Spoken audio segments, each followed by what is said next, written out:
So I've been working on Bull Street for quite a while, and obviously throughout that time I've known Chris Pajak and the boys at Redmen TV, and over the years we've done Dortmund in the Europa League, we've done Man City in the Champions League, and now we are doing Liverpool 4, Barcelona 0 in a game that was the Champions League semi-final, second leg. That means that Liverpool from nowhere are now in the Champions League final.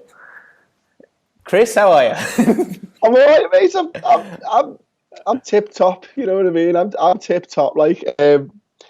It's apparently raining in Liverpool, but all I see is sunshine, mate. I bet, man. Honest goodness, it's absolutely ridiculous at the moment. I mean, it was the European night at Anfield to stand on the shoulders of all of the other great European nights at this ground. I mean, you say we've done this for Ball Street. Liverpool have beaten Dortmund, they've beaten Roma, they've beaten Barcelona, they've beaten all these incredible sides, but that tops the lot. I mean, is that does top the lot then for you? Oh, by a mile, mate. By a mile, Why what I mean? is that? Because it's Barcelona, because it's the greatest player that's ever lived, because they had Luis Suarez and Phil Coutinho, and how we felt after those two guys left us and stuff, and the atmosphere, James, I mean, it was something incredible. And when the game started, right, Luis Suarez was lined up to take the kickoff, and he was lined up for about 30, 40 seconds, and everyone just booed and hissed. And it was to the point where the first 20 minutes, James, was so loud, you couldn't tell what song was being sung. Everybody was just singing a different song, to the point where I felt like I had tinnitus. My ears were ringing. I've never been anywhere so loud in all my life. And I couldn't hear, it was so loud, what was being sung. How with the Luis Suarez stuff, how has the sort of spell been broken? I was thinking about it, chatting to a mate about it yesterday, and I came to the conclusion that all football fans have this moment. They've all got that guy that you liked, everyone else hated, and then they go off, and then the sort of spell's broken. You go, oh yeah, he is a bit of a knob. Is that how you feel about Luis Suarez now? Not for me, no. I think he was up there with one of the greatest players that I've ever witnessed play football. But when he's against Liverpool, he's against Liverpool. He wasn't Luis Suarez of Liverpool FC there, who scored 32 goals in a season and ran the league close with Manchester City. He was Luis Suarez, the dirty little from Barcelona. You know what I mean? And I can separate and compartmentalise that, and I think everybody in the ground did. He didn't help himself last week with the celebration, and he didn't help himself by taking the kickoff, and he didn't help himself by injuring Andy Robertson, and he didn't help himself by leaving foot in and shouldering players and all that. And we know what Luis Suarez is. We've always known what Luis Suarez is, but I think one of the things about us as a fan base is that we're willing to back anybody. As long as they're putting their all in for the shirt. But as soon as you're not putting your all in for the shirt, you're nothing to us. And I still love Luis Suarez, but right now he's nothing to us, you know what I mean? And he didn't celebrate at Anfield, did he, mate? And he said he wasn't going. He's had a mare there, and it's just perfect. That's like the Champions League. It really has it's a competition apart, because I think in a lot of domestic competitions now there is this element of one team's defending for their lives, the other team's trying to break them down. But in the Champions League, especially quarterfinals, semi-finals, you've still got two teams just really going at it. And looking at the performance of that team, because the other thing that you didn't say there is that team's got Suarez and Busquets and Piqué and Messi. This Liverpool team didn't have Firmino or Salah in that side. So for you guys to achieve what you achieved, what was the single most important element in getting the job done last night? I've said this for a while now, and the biggest thing that this Liverpool side has, above all else, is heart. It's heart, it's determination, it's drive, it's a willingness to succeed, it's fighting for the badge on the front of the shirt and not the name on the back of the shirt. And that all comes from our manager, mate. What is Jurgen Klopp's biggest attribute? It's his heart, it's his personality. He doesn't give up, and it's from the manager down at this football club. You've got players there like Andy Robertson, who's hit the heights this season of, for me, best left back in European football, maybe the world.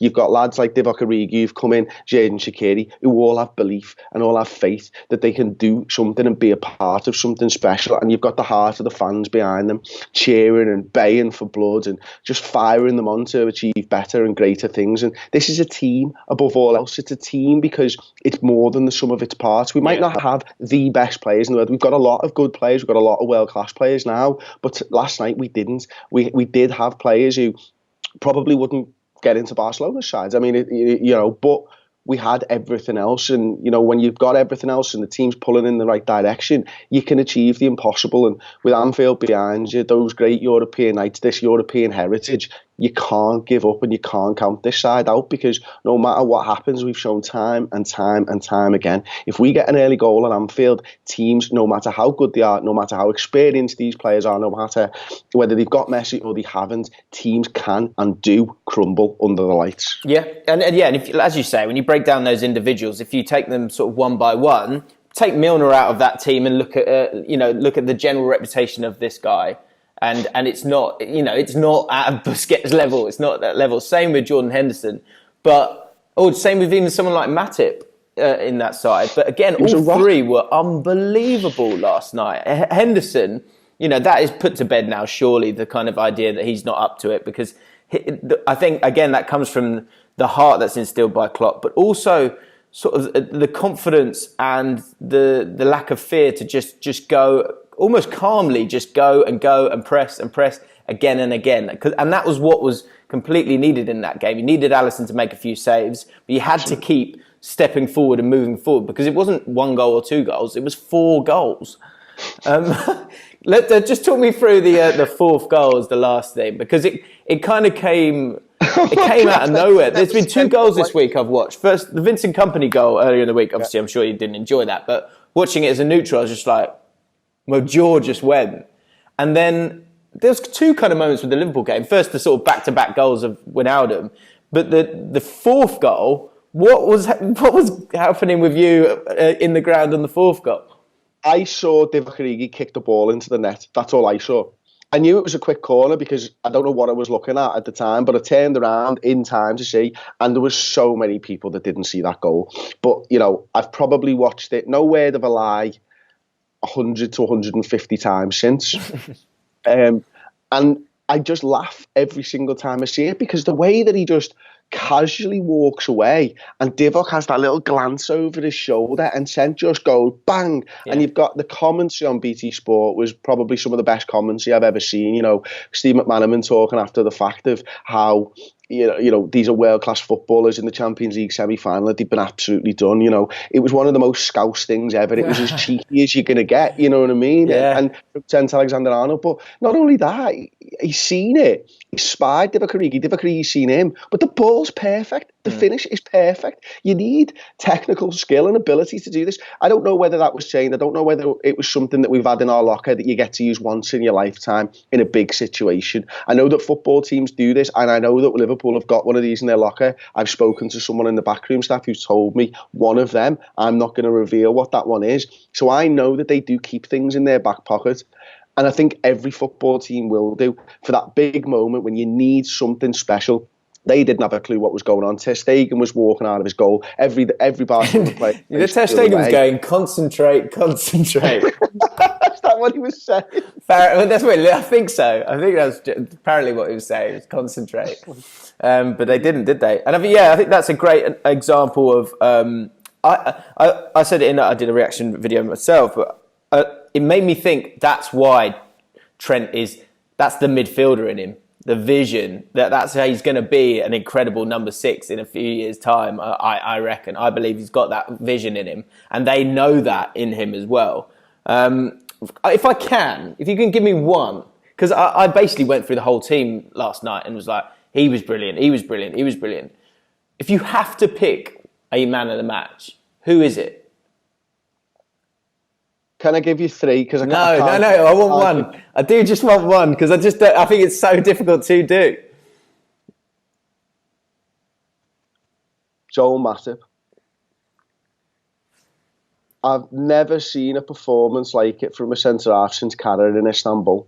I mean, Virgil van Dijk rightly gets all the praise, but Joel Matip over the last 5 or 6 weeks has been at his level or maybe even above it. And I feel terrible not giving it to Divock Origi. I feel terrible not giving it to Gini Wijnaldum. I feel terrible not giving it to Alisson or Trent even. But Joel Matip, for me, was a colossus last night. And, a guy that we got in on a free, a guy that I doubted myself at times, thinking he's too passive. He was aggressive when he needed to be, won everything in the air. He didn't let Suarez have a shout. The way that him and Fabinho dealt with Lionel Messi when he was over by them.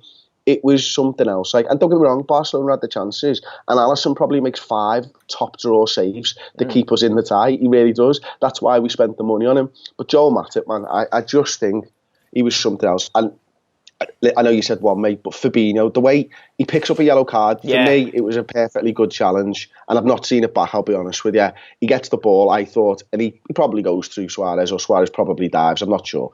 But the way that he continued and he played his natural game, went on a yellow card, went against Lionel Messi, you can't teach that. You can't coach that. That's natural. That's a professionalism above all else. Yeah. And for him to... because who was your man of the match, James? I think to be able to... Fabinho is right up there, just to be able to sort of walk that tightrope of being booked for that long when you've got someone like Messi who's going to be going at you, and he's still able to be on the front foot. But for me, it was all driven by Henderson. And I know, but like people go, oh, look, you've got a thing for him, whatever. People say the same about me. They call us Jordan Henderson fan TV. Right. Well, but the point is that he is a total leader. He has no time for any kind of mental weakness. And he played almost like... he plays like an attacking defensive midfielder, which just works in this team. He was a big part of he nearly got the first goal, didn't he? He got injured. Other players might have not fancied it and gone off, but he just kept going and going and going. And I thought he was superb. Also, it is so tough. I thought Mane didn't get a goal, but he was frightening. He was absolutely frightening for them as well. He was. And you know what? When his two mates aren't there in Mo and Bobby, and you need him to step up, he was so dangerous. And, whether it was Sergio Roberto when he was on the left-hand side, whether it was Jordi Alba when he was on the right-hand side, they couldn't deal with him and they were worried about him. He created space and he created opportunities, and he was a constant thorn in the sides of Barcelona last night, like they all were. I do a player rating, Sean Redmond, don't I? And I gave probably, all of them 10 out of 10s, apart from maybe Xherdan Shaqiri, which I think I gave him an 8. I think he had a really tough last 15 of the first half, but that's not to say he had a poor game. He just wasn't world class like everybody else. And he's he's so stocky. I think the intensity of that game when you haven't played that many games is difficult, but he's on the pitch to get those assists. So final thing, as I know you got a lot of very joyful content to be made on Redmen TV today, which I'm sure everyone will go and check out. Who do you want in the final? Probably Ajax. Right. I think everybody get you and Flav together. It'd be lovely. No, it wouldn't. Everybody knows that I really respect Tottenham and Pochettino, and I know we've had the better of them over the last few times and stuff. And I know they haven't got the European pedigree that we've got and stuff. But I'll be honest, it's just really stressful playing English clubs. Yeah, it's just really, really stressful playing English clubs. You know what I mean? And Ajax are a frightening side. Attacking wise, the way that they've built that side, 6 years ago they changed the rules in Holland, didn't they, so that you can have second teams lower down in the league and they can get up to Eredivisie 2 and stuff. And this is what we're seeing from that. We're seeing a group of players who've come up together, who've played the same way for 4, 5, 6 years, and now we're seeing the fruits of that labour. And I think it's probably going to get picked apart, much like Monaco. I think everybody will say that did a couple of years ago.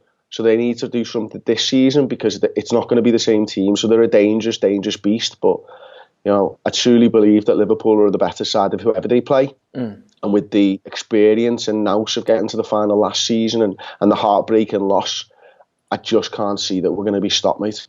Okay. Well, of course, look, you might even just win the title this weekend as well. So it's going to be a busy few weeks. Chris, congratulations, mate. If you want to go check out Redmen TV, then please do. This is probably a good time to do it if you're a Liverpool fan and you haven't checked them out before. Let us know your thoughts in the comments below. Hit the like button, subscribe to Ball Street, and we'll see you soon.